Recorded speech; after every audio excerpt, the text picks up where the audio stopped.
Assalamualaikum warahmatullahi wabarakatuh. Perkenalkan, saya Hailen Artika Sari, perwakilan dari kelompok 2 sejarah kelas 11-7. Teman-teman, hari ini saya akan menjelaskan tentang bab 2, pergerakan kebangsaan Indonesia. Tahukah kalian tentang pergerakan kebangsaan Indonesia? Sebelum kalian mempelajari, maka simaklah penjelasan berikut ini. Pergerakan kebangsaan Indonesia. Yang pertama, kebangkitan bangsa Timur, nasionalisme Asia. Nasionalisme dapat didefinisikan menjadi dua pengertian. Pertama, nasionalisme merupakan paham kebangsaan yang berdasarkan kejayaan masa lalu. Kedua, paham kebangsaan yang menolak penjajahan untuk membentuk negara yang bersatu dan berdaulat. Nasionalisme juga membawa konsekuensi bahwa warga negara tidak lagi bergantung pada identitas nasional yang abstrak, namun lebih kepada identitas yang lebih konkret seperti pemerintah yang bersih, negara modern, demokrasi, dan perlindungan hak asasi manusia. Dalam konteks sejarah di Asia, kebangkitan nasional dan nasionalisme bangsa Timur lahir karena adanya reaksi dari kolonialisme dan imperialisme pada abad ke-20. Interkoneksi bangsa-bangsa Asia, terdapat 5 tokoh. Yang pertama, komunitas Jawi, Perhimpunan Pelajar Indonesia atau yang biasa disebut PPI sedunia, merupakan wadah berkumpul bagi pelajar-pelajar Indonesia di luar negeri. Penyelenggaraan konferensi internasional pelajar Indonesia KIPI di kampus Universitas New South Wales, Sydney, Australia adalah cikal bakal berdirinya perhimpunan ini. Sebelum PPI terbentuk, pelajar-pelajar Indonesia dan umat Islam dari Asia Tenggara di Mekah telah terhimpun dalam perkumpulan yang disebut Komunitas Jawi yang memiliki kontribusi besar dalam menjadikan Mekah sebagai pusat kehidupan keagamaan Indonesia pada abad ke-19. Pembentukan komunitas Jawi terus berlanjut hingga kedatangan ulama Jawi di abad 18, yaitu Syekh Al-Samad Al-Palimbani, Masfah Al-Din Shihab Al-Din, dan Muhammad Arsyad Al-Banjari. Yang paling berpengaruh adalah Syekh Al-Samad Al-Palimbani, kelahiran dari Palembang. Kitabnya yang paling terkenal adalah Kitab Fadail Al-Jihad, berisi tentang kewajiban umat muslimin untuk menjalankan perang suci melawan kaum kafir, terutama kaum penjajahan kolonial menurut Al-Quran dan hadis. Kedua, Mahatma Gandhi. Inggris sejak lama menjadi penguasa India. Melihat kejadian tersebut, muncul tokoh nasionalis India sekaligus politikus dari India bernama Mahatma Gandhi untuk melakukan perlawanan terhadap Inggris. Mohandas Karamchand Gandhi lahir pada 2 Oktober 1869. Gandhi mempunyai senjata perlawanan yang khas yang disebut Satyagraha. Satya artinya kebenaran dan agraha adalah kekuatan. Satyagraha berarti kekuatan jiwa. Dia mendorong rakyat India agar melawan Inggris dengan kekuatan jiwa dan tanpa kekerasan. Realisasi gerakan Satyagraha secara besar-besaran terjadi pada tahun 1906 dan 1908. Ribuan orang India dengan sengaja melintas Transvaal atau perbatasan tanpa sertifikat dan juga berdagang tanpa izin pada tahun 1908 sebagai pernyataan damai tentang hak-hak mereka yang telah dihapus. Mereka dengan sengaja melanggar peraturan yang ditetapkan oleh pemerintah Inggris. Akibat gerakan tersebut, Gandhi ditahan. Ia juga mengajak melaksanakan Swadeshi, yaitu rakyat yang memakai produk asli dalam negeri dan memanfaatkan kekayaan alam sendiri agar tidak bergantung kepada Inggris. Ketiga, Sun Yat-sen. Sun Yat-sen lahir pada 12 November 1866 di Xiangshan, Guangdong, Cina Selatan. Ia menempuh pendidikannya di sekolah misionaris Inggris. yang berlokasi di Hawaii selama 3 tahun. Kemudian dilanjutkan di Sekolah Amerika Oahu College. Tahun 1886, ia mendaftar sebagai mahasiswa sekolah kedokteran dan lulus pada tahun 1892. Sun Yat-sen sangat ambisius membuat perubahan bagi Cina dengan menggulingkan dinasti Qing yang sangat konservatif. Sun Yat-sen mendirikan organisasi bernama Revive China Society yang menjadi cikal bakal kelompok revolusioner rahasia yang kemudian dipimpin oleh Sun. Dia juga mendirikan Liga Persatuan yang kemudian menjadi Partai Nasional Cina, serta melakukan propaganda melalui jurnal rakyat Minbao. Dia menuliskan idenya tentang 3 prinsip rakyat: nasionalisme, demokrasi, dan penghidupan rakyat. Teori revolusinya yang mengidamkan berdirinya suatu negara dengan bentuk republik demokratis dikenal dengan istilah Sanminjuai. Setelah melewati masa penggembaraan selama bertahun-tahun dengan tetap melakukan perjuangan menggulingkan dinasti Qing dari luar negeri, Sun Yat-sen kembali ke Tiongkok dan melakukan gerakan revolusi yang membawanya menjadi penjabat presiden pertama Republik Tiongkok pada tahun 1911 sampai 1912 dan 1923 sampai 1925. Keempat, Jos Rizal. Jos Rizal 1861 hingga tahun 1896 adalah seorang reformis Filipina dan sangat berbakat sebagai seorang sastrawan dan novelis. Bangsa Spanyol telah menguasai negaranya sejak 1521. Jos Rizal adalah pelopor pergerakan nasionalisme Filipina. Karya-karyanya menjadi serangan tertulis terhadap Spanyol hingga ia dibenci oleh para penjajah. Semangat kebangsaan dan nasionalisme Jos Rizal semakin menggebu-gebu setelah melakukan pengembaraan intelektual ke Eropa sama 2011. 3 Juli 1892, Jos Rizal membentuk Liga Filipina di Tondo, namun tidak berusia panjang karena segera dibubarkan oleh pemerintah Spanyol.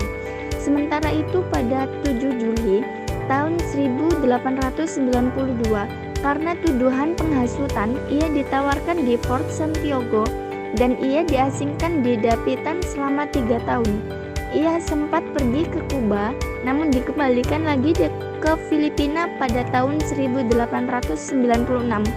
Ia dihadapkan berbagai tuduhan hingga harus dihukum mati pada 30 Desember tahun 1896 di lapangan Bakumbayan. Semangat perjuangannya menumbuhkan sikap nasionalisme rakyat Filipina yang memunculkan pergerakan yang lebih radikal dari yang dia lakukan, seperti perlawanan Andreas Bonifacio dan perlawanan Emilio Aguinaldo. Pergerakan Kebangsaan Indonesia bagian B. Munculnya embrio kebangsaan dan nasionalisme Indonesia. Selain kebanggaan pada kejayaan masa lalu, terdapat faktor lain yang ikut memengaruhi munculnya kesadaran kebangsaan atau nasionalisme, yakni pertama, agama Islam sebagai agama mayoritas yang sudah lama menjadi simbol perlawanan terhadap kekuasaan asing, khususnya bangsa Barat. Kedua, penjajahan atau kolonialisme oleh Belanda. Ketiga, pendidikan Barat telah melahirkan elit politik baru yang memiliki kesadaran bahwa mereka sebenarnya dijajah oleh Belanda.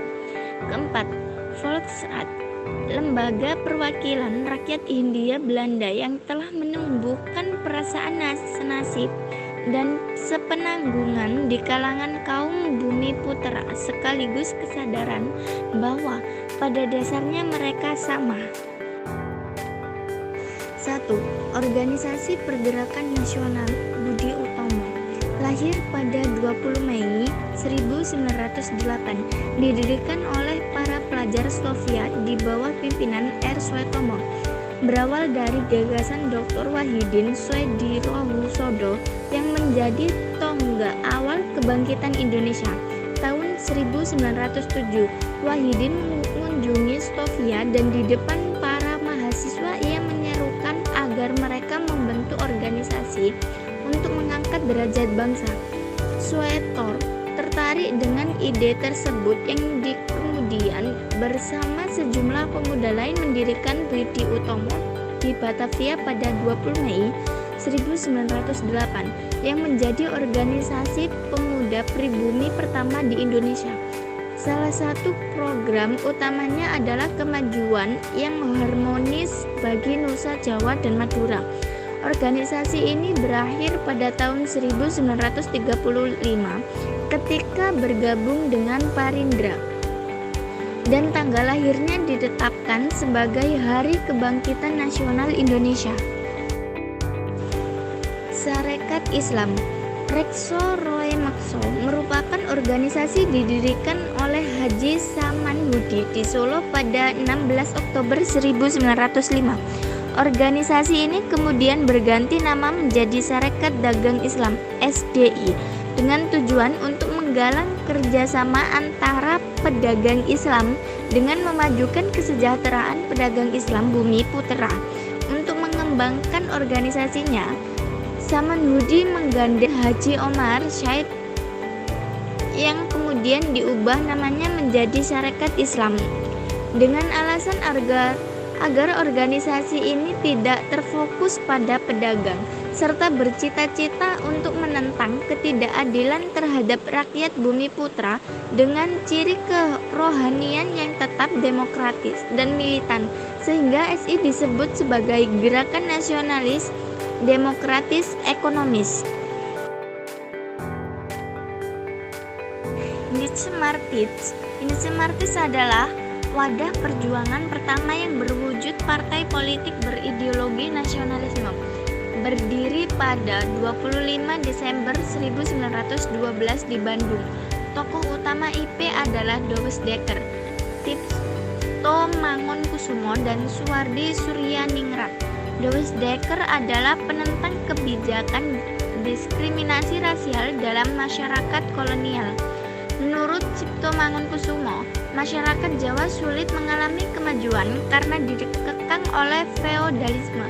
Kehidupan masyarakat Hindia Belanda mengalami eksploitasi yang berlebihan dan kemiskinan menjadi realitas sehari-hari. Awalnya ia adalah tokoh Budi Utomo, namun ia memilih keluar karena menganggap BO semakin konservatif. Kemudian ia bertemu Dowes Dekker yang sepemikiran hingga mereka bersama-sama mendirikan Index Partis bersama Suwardi Suryaningrat. Ideologi IP adalah nasionalisme dengan tujuan mencapai kemerdekaan tanah air Hindia dari pemerintah kolonial. Nama IP semakin dikenal ketika terlibat dalam Komite Bumi Putra yang menentang diadakannya perayaan 100 tahun kemerdekaan Belanda atas Prancis pada tahun 1913. Tujuan dibentuknya Komite Bumi Putra adalah memperjuangkan kebebasan berpendapat serta adanya majelis permusyawaratan yang menyuarakan kepentingan rakyat Hindia. Kedua, Perang Dunia I dan pengaruhnya di Indonesia. Perang Dunia I atau PD1 berlangsung pada 1914 hingga 1918, menandai konflik besar pertama berskala internasional di abad 20. PD1 dimulai dari pembunuhan terhadap pewaris mahkota Austria-Hungaria, yakni Archduke Franz Ferdinand beserta istrinya, Archduke Sofia, pada 20 Juni 1914 di Sarajevo oleh kelompok teroris Serbia, sehingga memunculkan reaksi perlawanan dari Austria-Hungaria yang dibantu Jerman untuk mengumumkan perang terhadap Serbia yang dibantu Rusia pada 20 Juli 1914. Kemenangan awalnya diraih oleh Jerman, Austria, dan Hungaria dari blok sentral. Namun blok sekutu yang terdiri atas Rusia, Prancis, dan Britania Raya blok sentral. Hingga tahun 1917, Amerika Serikat memihak blok sekutu setelah Italia bergabung lebih dahulu. PD1 berakhir setelah keluar Perjanjian Versailles pada 1918. Perang Dunia I menimbulkan dampak yang bukan hanya untuk negara-negara Eropa, namun juga untuk bangsa Asia. Ketika PD1 tengah berlangsung, Indonesia sedang mengalami masa pergerakan nasional melawan bangsa kolonial, sehingga mengakibatkan adanya kepopuleran paham demokrasi dan nasionalisme yang meruntuhkan eksistensi sistem aristokrasi kerajaan, seperti terbentuknya organisasi yang bersifat kebangsaan Budi Utomo dan Sarekat Islam. Kedua, krisis ekonomi yang kemudian menghambat kegiatan ekspor-impor. Ketiga, Kongres Sumpah Pemuda dan Kongres Perempuan. Kongres Sumpah Pemuda inisial untuk menggunakan bahasa Indonesia sebagai bahasa persatuan datang pada kegiatan Kongres Pemuda I pada 30 April sampai 2 Mei 1926. Catatan autobiografi M. Tabrani, Ketua Penyelenggaraan Kongres Pemuda pertama, menceritakan perbedaannya dengan Muhammad Yamin dalam penggunaan istilah untuk bahasa persatuan, apakah bahasa Melayu atau bahasa Indonesia. Akhirnya disepakati istilah untuk bahasa persatuan adalah bahasa Indonesia pada Kongres Pemuda II. Rapat Kongres Pemuda II diadakan di tempat berbeda. Rapat pertama Kongres dilakukan di Gedung Katolik Jongledinbon, Gedung Pemuda Katolik, Lapangan Banteng, Batavia. Soegondo membuka rapat dengan menyampaikan harapan agar Kongres dapat memperkuat semangat persatuan. Selanjutnya, Muhammad Yamin menyebutkan bahwa di antara hukum penting yang dapat memperkuat persatuan Indonesia adalah hukum, sejarah, pendidikan, hukum adat, dan kemauan untuk bersatu. Rapat kedua pada 28 Oktober 1928 di Gedung Osjava Bioskop membahas persoalan pendidikan. Woernomo Woelen dan Sarmidi Mangwen Sakoro berpendapat harus ada keseimbangan antara pendidikan anak di sekolah dan di rumah, juga harus ada dididik secara demokratis. Rapat ketiga diselenggarakan di Gedung Indonesia SIS, Clubhouse Kramat, Batavia. Soenario menjelaskan pentingnya nasionalisme dan demokrasi selain gerakan kepanduan. Ramelan menyampaikan tentang pergerakan kepanduan yang tidak dapat dipisahkan dari pergerakan nasional. Dalam rapat ketiga, sebelum rumusan hasil kongres dibacakan, terlebih dahulu diperdengarkan lagu ciptaan Wage Rudolf Supratman, yakni Indonesia Raya, yang nantinya menjadi lagu kebangsaan Indonesia Merdeka. Ikrar Sumpah Pemuda sebagai berikut. Pertama, kami putra dan putri Indonesia mengaku bertumpah darah. Yang satu, tanah air Indonesia. Kedua, kami putra dan putri Indonesia mengaku berbangsa dan satu, bangsa Indonesia. Ketiga, kami putra dan putri Indonesia menjunjung bahasa persatuan, bahasa Indonesia. Pergerakan kebangsaan Indonesia bagian C, akhir masa negara kolonial Belanda. Krisis ekonomi global atau Great Depression.